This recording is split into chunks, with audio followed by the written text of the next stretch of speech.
Assalamualaikum warahmatullahi wabarakatuh. Perkenalkan, nama saya Maulida. Di sini saya dan kawan-kawan akan mempresentasikan materi ekonomi pembangunan dengan judul Transformasi Pertanian dan Pengembangan Desa. Sebelumnya, apa sih itu transformasi pertanian? Transformasi pertanian merupakan perubahan struktur pertanian dari semula tradisional ke sistem pertanian yang modern, di mana sistem pertanian modern di sini dipengaruhi oleh teknologi dan perubahan kelembagaan sosial ekonomi.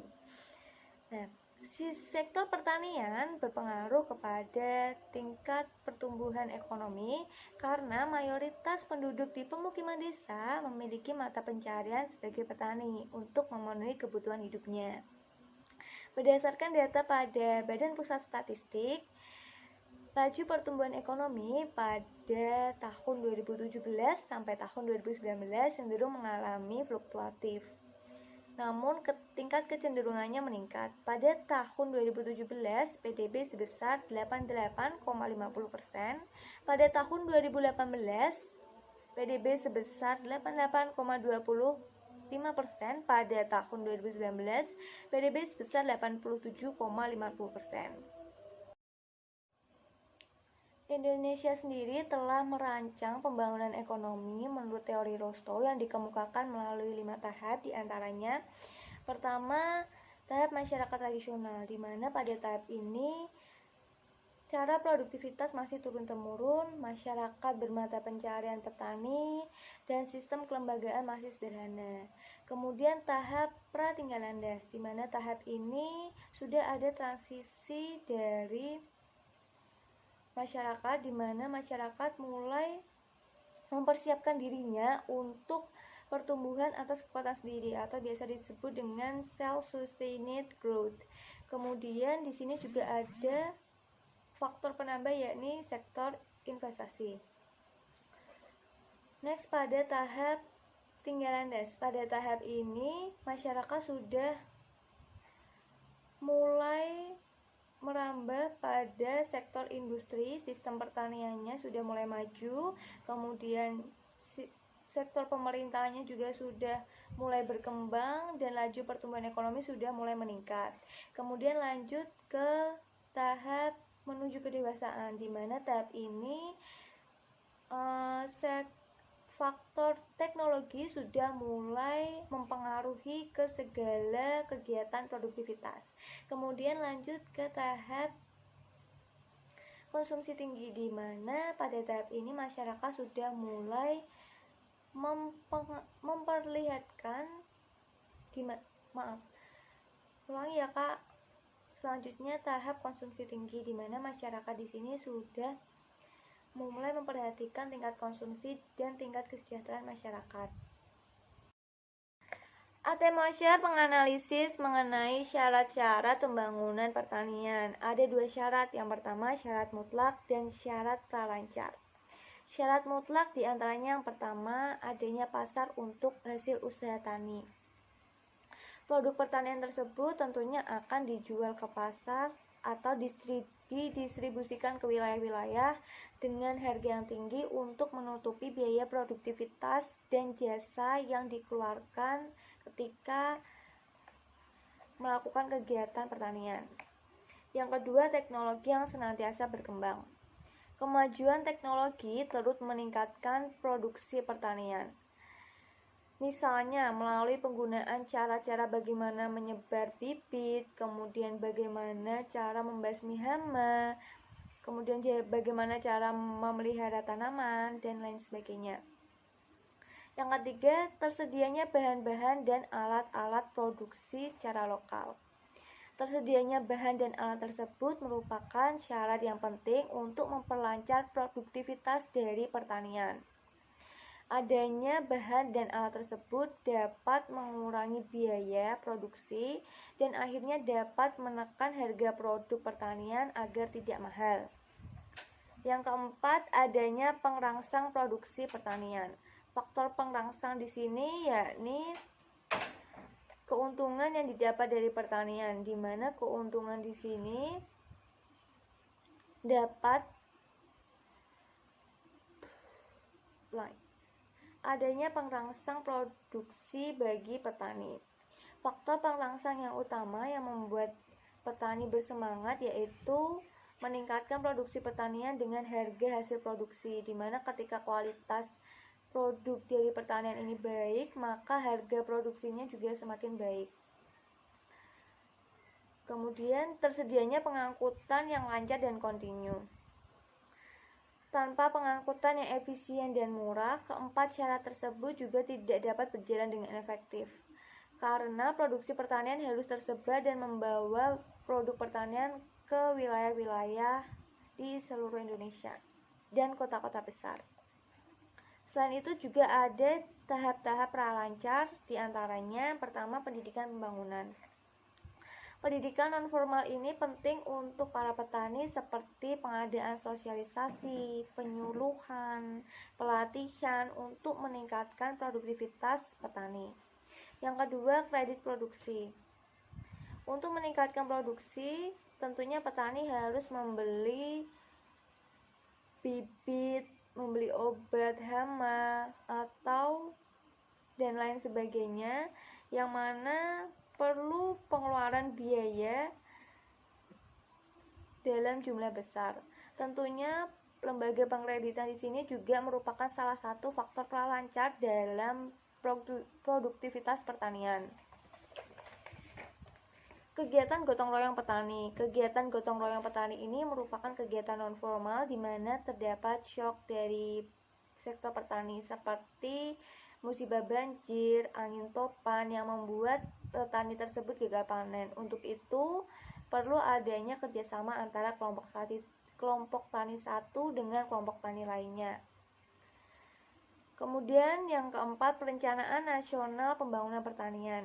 Perencanaan pertanian ini merupakan proses dari pemerintah untuk memutuskan apa yang hendak dilakukan mengenai kebijakan di sektor pertanian. Kebijakan apa yang pantas untuk sektor pertanian dalam jangka waktu tertentu.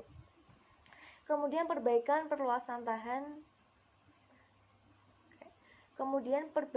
dan perluasan lahan pertanian. Ada dua cara untuk mempercepat pembangunan pertanian. Yang pertama, intensifikasi, dan yang kedua, ekstensifikasi. Intensifikasi di sini yaitu memperbaiki mutu tanah melalui penggunaan pupuk, irigasi, pengaturan pola tanam. Sedangkan ekstensifikasi di sini yakni pemanfaatan lahan pertanian dan membuka lahan pertanian baru. Kartu Tani. Kartu Tani ini merupakan studi kasus yang saya ambil dalam transformasi pertanian, di mana Kartu Tani ini mengkombinasikan antara sektor pertanian dengan teknologi. Kartu Tani ini merupakan sarana akses layanan perbankan yang berfungsi sebagai alat transaksi, sebagai pinjaman dan simpanan hingga kartu bersubsidi. Kartu Tani ini bersifat wajib karena untuk pendataan pupuk bersubsidi dan juga untuk mengantisipasi terdistribusinya pupuk bersubsidi kepada pihak-pihak yang tidak berhak menerimanya.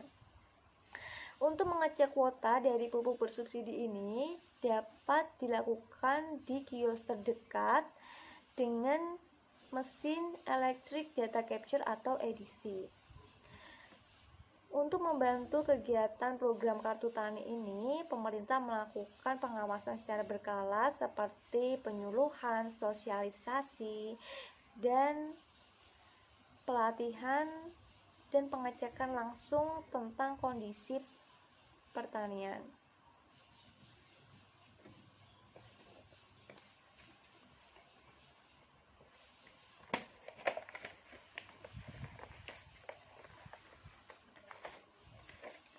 Permasalahan dari kartu ini bermula ketika adanya kelangkaan pupuk, lalu adanya harga pupuk yang cenderung berfluktuatif, dan dosis penggunaan pupuk yang tidak sesuai dengan saran yang dianjurkan. Seperti yang sudah saya jelaskan bahwa sektor pertanian memiliki peran dalam laju pertumbuhan ekonomi. Berdasarkan data di Badan Pusat Statistik, pada tahun 2020, triwulan kedua bulan April, sektor pertanian mempengaruhi laju pertumbuhan ekonomi sebesar 16,24% dengan laju pertumbuhan yang positif sebesar 2,19%. Selain itu, sektor pertanian juga berhasil menghadapi krisis ekonomi di mana pada tahun 1980 sektor pertanian berhasil mengadakan kampanye swasembada pangan, di mana swasembada pangan itu merupakan proyek prestis dalam dasawarsa 1980-an. Nah, berikut merupakan peran pembangunan ekonomi dalam sektor pertanian, di antaranya yang pertama, sebagai kesempatan kerja. Dalam hal ini dapat diketahui bahwa dengan adanya sektor pertanian dapat menyerap tenaga kerja, di mana Indonesia sendiri sudah didominasi pada sektor pertanian, di mana sektor pertanian ini memberikan kontribusi positif terutama bagi penduduk-penduduk di pembukaan desa yang bermata pencarian sebagai petani. Selanjutnya ada menambah devisa negara, di mana pertanian di sini berkontribusi terhadap devisa negara, yaitu melalui peningkatan ekspor dari hasil produk pertanian, di mana dengan adanya kenaikan ekspor tersebut dapat mengurangi ketergantungan negara terhadap impor pangan. Nah, pada tahun 2015 sampai tahun 2019 ini ada prioritas Kabinet Kerja yaitu Nawacita. Nawacita ini mengarahkan pembangunan pertanian sebagai perwujudan kedaulatan pangan. Di antaranya mencukupi pangan dari produksi dalam negeri, mengatur kebijakan pangan secara mandiri, dan melindungi serta mensejahterakan petani selaku pelaku utama kegiatan usaha. Namun di Indonesia sendiri sampai saat ini masih tergantung akan produksi impor bahan pangan, serta pertumbuhan penduduknya itu tidak sebanding dengan laju peningkatan produksi pangan. Dan kalau dilihat dari minat tenaga kerja pada usia muda itu masih kurang pada sektor pertanian karena insentif dari pemerintah itu masih dianggap kurang. Padahal potensi pertanian di Indonesia itu ada beberapa keanekaragaman hayati, yaitu ada komoditas tanaman pangan, hortikultura, perkebunan, serta peternakan yang sejak lama ini sudah diusahakan oleh masyarakat sebagai sumber pangan dan kegiatan ekonomi. Serta potensi akan lahan pertanian, dan banyak sekali potensi lahan yang kurang optimal dalam penggarapannya, karena sebagian besar lahan pertanian di Indonesia ini berupa lahan kering, rawa pasang surut, dan rawa lebak. Maka perlu adanya inovasi teknologi agar bisa menggarap lahan pertanian secara optimal. Dan potensi lain dalam pertanian Indonesia itu adanya penduduk. Nah, penduduk ini kalau dilihat dari sekarang itu banyak sekali penduduk dalam usia muda yang dapat dimanfaatkan secara produktif, membentuk tenaga kerja yang terampil. Di sisi adanya potensi pertanian di Indonesia, ada beberapa permasalahan pertanian di Indonesia. Yang pertama ada pemenuhan pangan dan cakupan gizi di Indonesia yang kurang. Yang kedua ada defisit perdagangan subsektor tanaman pangan, hortikultura, dan peternakan.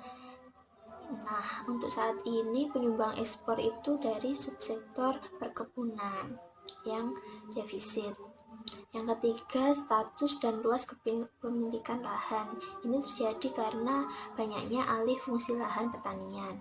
Yang keempat, adanya pendidikan dan usia petani. Nah, ini pendidikan dan usia petani ini rata-rata pada usia jenjang yang tua dan pendidikannya itu di bawah dari SLTP. Yang kelima, dampak disrupsi revolusi industri 4.0. Dalam revolusi industri 4.0 ini tentunya harus beradaptasi pada perubahan yang ditandai dengan penggunaan mesin-mesin otomatis yang terintegrasi pada pertumbuhan jaringan internet. Namun kebanyakan petani di Indonesia itu kan berada di wilayah desa, jadi jaringan internet itu sangat sulit. Dan yang keenam, dampak perubahan iklim, karena di Indonesia ini perubahan iklimnya termasuk yang berubah-ubah gitu. Yang ketujuh, adanya keterbatasan akses pembiayaan bagi petani.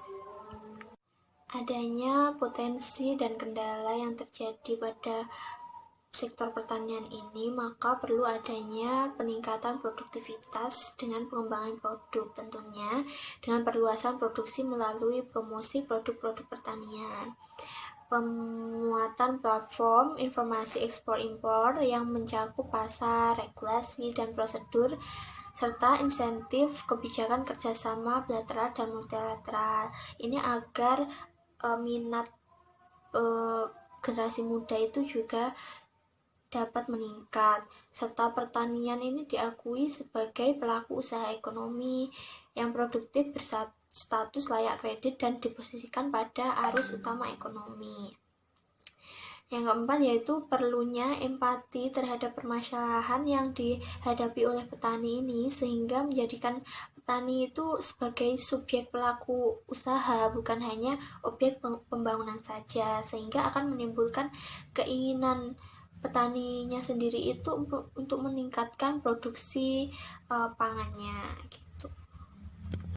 Adanya tadi potensi yang dimiliki dan kendala dalam sektor pertanian, maka perlu adanya peningkatan produktivitas dengan pengembangan produk yang tentunya agar perluasannya itu melalui promosi produk pertanian dan penguatan platform informasi ekspor-impor yang menyangkut pasar, regulasi, dan prosedur, serta insentif dan kebijakan kerjasama bilateral dan multilateral agar minat generasi muda terhadap sektor pertanian itu juga meningkat.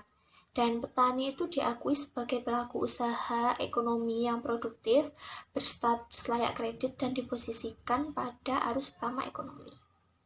Dan juga perlu adanya empati dari permasalahan-permasalahan yang dihadapi oleh para petani, sehingga petani itu juga sebagai subjek pelaku usaha, bukan hanya objek pembangunan saja, sehingga dari situ, dari empati itu akan menimbulkan keinginan sendiri dari seorang petani untuk meningkatkan produksi pangannya.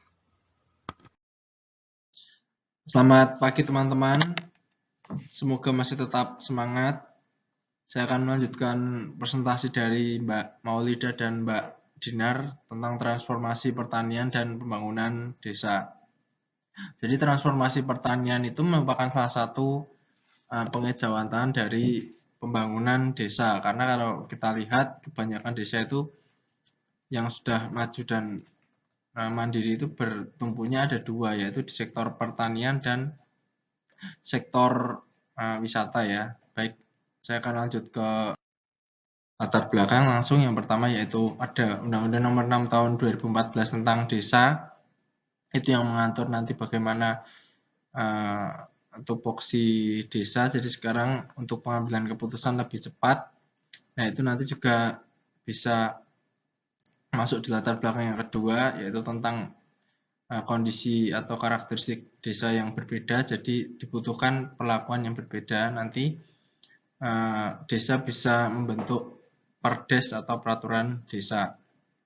Lalu dalam rangka anggaran, pemerintah melalui PP nomor 60 tahun 2014 tentang dana desa itu sebagai wujud sumbangsih pemerintah pusat untuk mengakselerasi pembangunan desa.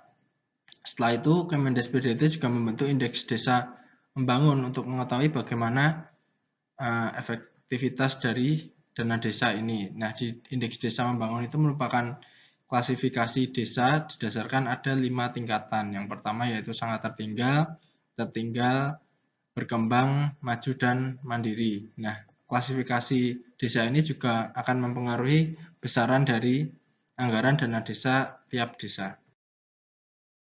Lalu ada indeks desa membangun, ini saya ambil dari Kemendes PDT. Memang untuk yang mandiri masih persentasenya kecil ya.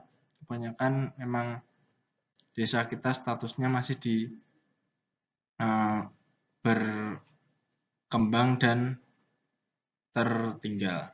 Nah, itu menjadi kewajiban kita bersama untuk mendorong lagi desa untuk bisa naik level ke maju dan mandiri. Lalu ini ada beberapa strategi pembangunan desa. Yang pertama, identifikasi potensi desa melalui rembuk desa, dan identifikasi permasalahan, ada komitmen juga dari seluruh potensi desa, ada identifikasi dampak baik positif maupun negatif, dan juga ada menyiapkan segala regulasi yang mendukung akselerasi pembangunan desa dan regulasi yang mengatasi adanya potensi penyimpangan yang ada di desa. Lalu bisa melakukan pelatihan bagi seluruh komponen desa. Biasanya ini kan kita lakukan pelatihan bagi UMKM ya, karena sebagai contoh kalau ada desa yang sudah bagus gitu ya wisatanya, pasti muncul beberapa atau banyak UMKM. Lalu juga menggunakan media sosial untuk memviralkan potensi wisata yang ada di desa. Yang terakhir, bisa belajar pada kesuksesan desa wisata lain atau studi banding. Nah, sekarang konsepnya yaitu untuk pembangunan desa ada pembangunan desa tematik, yaitu pembangunan desa berbasis pada potensi utama desa tersebut. Sebagai contoh yaitu Umbul Ponggok dengan potensi desanya yaitu mata air, ya. Itu di situ ada 5 mata air yang lokasinya berdekatan dan sekarang jalannya ke sana juga sudah bagus. Nah, beberapa hambatan yaitu aspek sosial budaya, ini termasuk SDM. Sebenarnya kalau SDM itu kalau sudah ada niat, insya Allah pasti bisa. Untuk sarana dan prasarana masih kurang, jadi jalannya masih jelek. Untuk arus urbanisasi dan geografis, biasanya memang ya di desa itu kalau stigmanya kalau cari kerja ya harus di kota. Padahal sebenarnya kalau mereka bisa menggali lagi potensi apa yang ada di desa, itu bisa memberi income yang cukup bahkan lebih bagi desa dan bagi pelaku usaha di dalam desa tersebut. Lalu ada rendahnya tingkat ekonomi masyarakat. Di sini masyarakat masih bingung apa yang harus dikembangkan dari desa itu sendiri. Lalu penyelesaiannya yaitu meningkatkan keberdayaan masyarakat desa melalui penguatan kelembagaan, memperkuat keterkaitan kawasan, tidak hanya kawasan antar desa tapi juga antara desa dan kota, dan juga ada penguatan sektor-sektor industri yang ada di desa tersebut. Yang selanjutnya yaitu memperbaiki tingkat pelayanan prasarana dan sarana. Lalu ada meningkatkan kapasitas pemerintahan, ada mengembangkan kelembagaan, nanti kalau desa sudah maju bisa membentuk BUMDes. Nah, ini saya ambil contoh di desa Ponggok, di tahun 2017, keuntungannya sebesar 12 miliar. Ini bayangkan kalau 12 miliar dibuat beli karak itu bisa dapat berapa, nanti Anda bayangkan sendiri. Terus kalau kita lihat ya, kebetulan sudah beberapa tahun yang lalu bisa diskusi dengan orang dari Kemendes PDT, memang desa Ponggok ini bagus, tapi kalau kita lihat lagi di desa sekitar desa Ponggok itu tidak bisa sebagus desa Ponggok. Nah, dikhawatirkan apa desa Ponggok ini terlalu besar dan bisa menjadi predator sehingga mematikan desa-desa yang ada di sekitarnya. Nah, terus sebagai contoh studi kasus saya ambil di Patik Masaran, ini salah satu kawasan badik di Sragen, tapi masih banyak hambatannya sehingga belum bisa belum bisa ada linkage antara desa yang satu dengan desa yang lain. Padahal kalau ada kerjasama yang baik begitu, kampung Badik Lawen itu bisa diwujudkan di Masaran Sragen ini, karena memang kalau kemarin saya pas bisa berkunjung ke sana begitu ya, berapa saya tanyakan, memang kebanyakan mereka itu supply badiknya ya ke Solo, ke pasar Lawer, PGS dan Kampung Badik Lawen itu kebanyakan di situ. Nah, untuk hambatannya yang pertama sarana prasarana masih kurang memadai, jalannya belum semua dicor. Lalu masih rendahnya keterkaitan karena di Badik Masaran itu kan kecamatan ya, di kecamatan itu ada beberapa desa. Nah, yang untuk produksi batik itu ada di 5 desa dan itu jaraknya jauh. Sebenarnya harusnya dibuat salah satu klaster agar jadi ketika pengunjung mau berwisata itu ya cukup ke satu kawasan itu saja, tidak perlu harus ke desa 1, desa 2, 3, 4 dan lain sebagainya, dan itu jaraknya lumayan jauh dan masih belum bagus semua jalannya. Terus banyak pemuda yang angkatan kerja itu malah ke kota, padahal sebenarnya kan itu ada potensi besar badik di sana. Kalau sebenarnya bisa dimaksimalkan itu bisa membuat bisa menghasilkan income bagi desa. Penyelesaiannya yang pertama yaitu membangun sarana dan prasarana, terus dibuatkan klaster. Nah, kalau sudah ada klaster dan sudah dimanage dengan baik, bisa dibentuk juga BUMDes. Lalu ada memperkuat persatuan antar elemen masyarakat desa. Nah, kesimpulannya, pembangunan desa harus dilakukan melalui perpaduan sistem bottom up dan top down dengan menekankan pada partisipasi seluruh masyarakat desa sesuai dengan nawacita, yaitu membangun Indonesia dari pinggiran dengan memperkuat daerah dan desa dalam kerangka negara kesatuan. Baik, desa kuat, Indonesia hebat. Itu yang bisa saya sampaikan, yang bisa kami sampaikan. Mohon maaf apabila ada kekurangan. Akan dibuka sesi diskusi. Sekian, Assalamualaikum warahmatullahi wabarakatuh.